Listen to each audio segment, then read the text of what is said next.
전문 수사관의 이원 조직으로 설계되어 있습니다. 이들은 사법관과 수사관으로 약칭될 것입니다. 행정부 소속 수사공무원에게 법원을 지칭하는 사법관이라는 명칭을 부여하는 입법례는 전 세계에서 찾아볼 수 없습니다. 물론 프랑스에는 판사와 검사를 아울러 사법관이라 부르는 예가 있습니다. 하지만 이는 우리와 법적 토대가 다르기 때문에 우리나라 실정에 맞지 않는 개념입니다. 심지어 현행 검사도 사법관으로 보는 사람은 없습니다.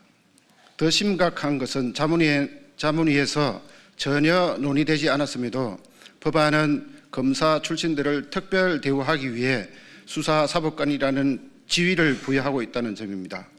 수사사법관의 권한과 예우도 현 검사에 준하도록 하고 있어 중수청이 검사 중심적이라는 비판을 받기에 충분합니다. 이원적 조직 구조는 앞으로 조직 내 화합을 해치고 갈등을 조장할 수 있을 뿐만 아니라 우수한 수사관을 모집하는 데 결정적 장애 요인이 될 것이라 판단합니다. 나아가 법안은 중수청이 수사를 시작하면 공소청 검사에게 통보할 의무를 부과하고 있는데 이는 공소청이 수사에 전면 관여하는 통로를 열어놓는 것이나 다름없습니다. 또한 공소청 검사는 중수청에서 송치한 사건과 관련하여 다른 사건을 입건할 것을 요청할 권한도 부여하고 있습니다. 악마는 디테일에 숨어 있는 법입니다. 이는 공소청 검사가 수사 개시 단계부터 중수청의 수사를 전방위로 통제하고 지휘할 수 있는 구조를 만들어 놓는 것이나 마찬가지입니다. 이는 수사 기소의 분리를 위한 검찰개혁의 취지에 정면으로 위배됩니다. 여기서 수사사법관은 공소청의 기소기능과 중수청의 수사기능을 결합하는 매개체가 될 것으로 우려하지 않을 수 없습니다. 이러한 점을 감안할 때 중수청 법안은 현행 검찰의 특수부, 과거 대검 중수부를 중수청으로 격상시켜 제2의 검찰청을 만들려는 것이나 다름없습니다.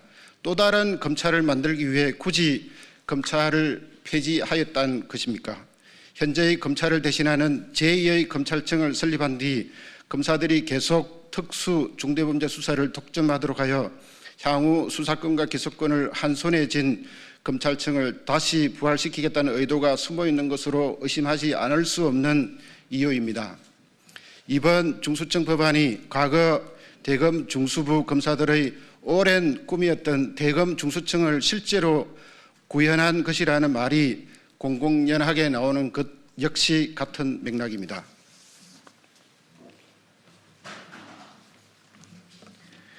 저희는 검사 출신 민정수석이 검찰개혁 추진단과 매주 1회 회의를 주재하면서 해체해야 할 검찰 카르텔을 더 공고히 하는 공소청 법안과 중수청 법안을 마련하는 데 적지 않은 영향력을 행사한 것으로 의심하고 있습니다. 이는 완전하고 철저한 검찰개혁을 열망하는 국민들을 속이는 행위이고 국민들의 여망을 받들어 철저한 검찰개혁을 지시한 대통령을 배신하는 행위입니다. 바로 이 점에서 향후 검사에게 보안 수사권을 인정할 것인지 여부와 관련하여 형사소송법 개정안을 마련하는 과정에서도 검사들과 민정수석이 주도하는 내용의 독단적인 법안이 마련될 것을 심각하게 우려하지 않을 수 없습니다. 보안 수사권은 다들 아시는 바와 같이 현행법상 수사 개시권이 제한된 검사의 수사권보다 더 광범위합니다. 검사에게 보안 수사권을 허용한다는 것은 향후 무소불위의 검찰을 부활시킬 수 있는 불씨가 되기 때문에 절대 허용되어서는 안 됩니다. 보안 수사권의 성공 사례 전파, 보안 수사가 송치 사건과 동일성 범위 내이므로 남용 우려가 없다는 검찰의 주장은 보안 수사권 명목하에 자행된 수많은 남용 사례와 동일성의 범위를 자의적으로 해석해온 그간의 현실을 은폐하는 것입니다. 공소청 법안에는 검사의 직무 범위에 범죄 수사를 제외시켜 마치 검사가 범죄 수사를 할 수 없고 보안 수사권도 배제된 것처럼 해놓았습니다. 보안 수사권 문제는 추후 형사소송법 개정안에서 검토할 것이라고 합니다. 그러나 실제로 공소청 법안에는 수사에 관한 검사의 권한을 남겨놓고 오히려 경찰에 대한 일방적 통제와 보안 수사권을 행사할 수 있는 독소 조항을 포함하고 있습니다. 많은 국민들과 범여권 국회의원들이 우려하는 것처럼 3월경부터 지방선거가 선거에 집중하고 6월부터 원 구성을 새롭게 하는 국회 상황, 그리고 8월에 있는 민주당 당대표 선거 등을 감안할 때 형사소송법 개정이 가능할까라는 의문이 있고, 개정하는 경우에도 충분한 논의 없이 졸속으로 이루어질 가능성을 배제하기 어렵습니다. 형사소송법이 개정되지 않는다면 공소청 검사는 아무런 제한 없이 수사권을 행사할 수 있게 됩니다. 검찰개혁이 자칫 현재의 하나의 검찰을 두 개의 검찰로 만드는 최악의 결과를 초래할 수도 있는 것입니다. 저희는 검찰개혁 추진단의 활동을 지켜보면서 이러한 우려가 결코 우려로 그치지 않고 현실화될 위험성이 큰 것으로 판단하고 있습니다. 이러한 이유로 저희들은 1월 14일부로 자문위에서 사퇴하고자 합니다. 다만 자문위 밖에서도 계속하여 시대적 과제인 검찰개혁의 완수를 최선을 다해 노력할 것임을 약속드립니다. 아울러 이 자리를 빌어 그동안 함께 열심히 논의에 참여했던 다른 자문위원님들께는 안타까운 마음과 미안한 마음을 표합니다.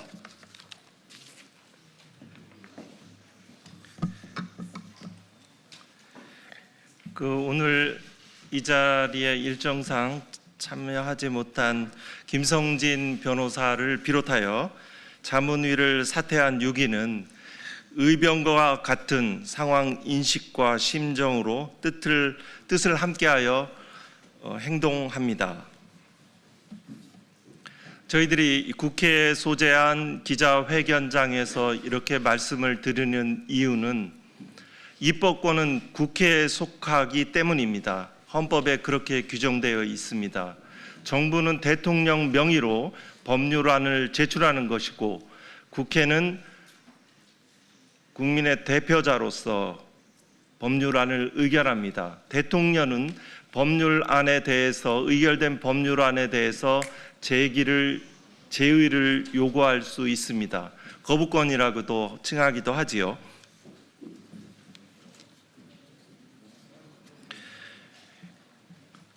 끝으로 회견문 이어서 말씀드립니다. 국무총리실은 완전하고도 철저한 검찰개혁이라는 중차대한 사명을 떠안은 만큼 국민들을 두려워하는 마음으로 통제받지 않는 무소불위의 검찰권을 분산하여 견제와 균형이라는 민주적 통제 시스템이 작동하는 검찰개혁 법안을 마련해 주시고, 이에 따라 깊은 성찰이 있기를 강력히 요구합니다. 아울러 국회에 민주당을 비롯한 여러 국회의원들은 검찰개혁 추진단에서 마련한 법률안을 맹신하지 말고 매의 눈으로 국민의 입장에서 다시 한번 꼼꼼하게 살펴주시고, 국민의 기대에 부합하고 검찰개혁의 본래 취지에 맞는, 우리가 왜 검찰개혁을 시작하였는지, 그것이 왜 빛의 혁명 과정에서 제1의 과제로 설정되었는지 깊게 간절한 마음으로 입법에 적극 나서주기를 간절히 부탁드립니다.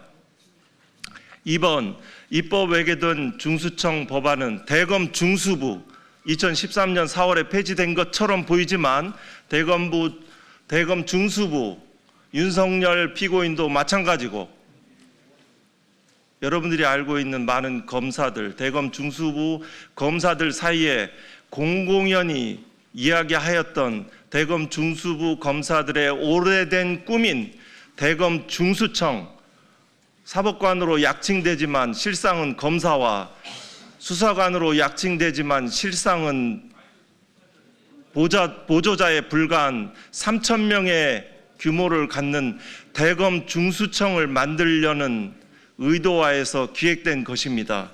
절대 현재 입법 예고된 중수청 법안은 안 됩니다.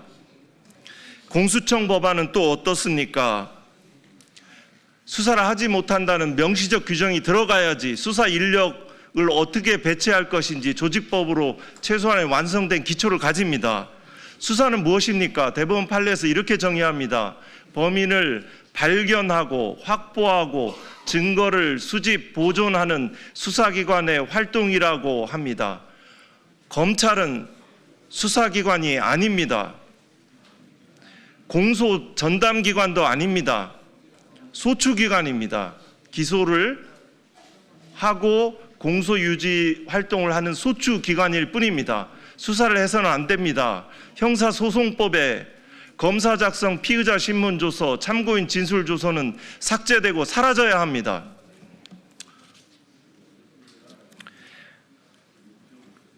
끝으로 국민 여러분들께서도 폐지된 검찰을 되살리려는 음험한 의도하에 작용되는 검찰 개혁이 아니라 대한민국에 두 번 다시 인권과 민주주의를 크게 근본에서 위협하는 무소불위의 폭력적 검찰이 재등장하지 않도록 하는 검찰 개혁이 성공적으로 완성돼서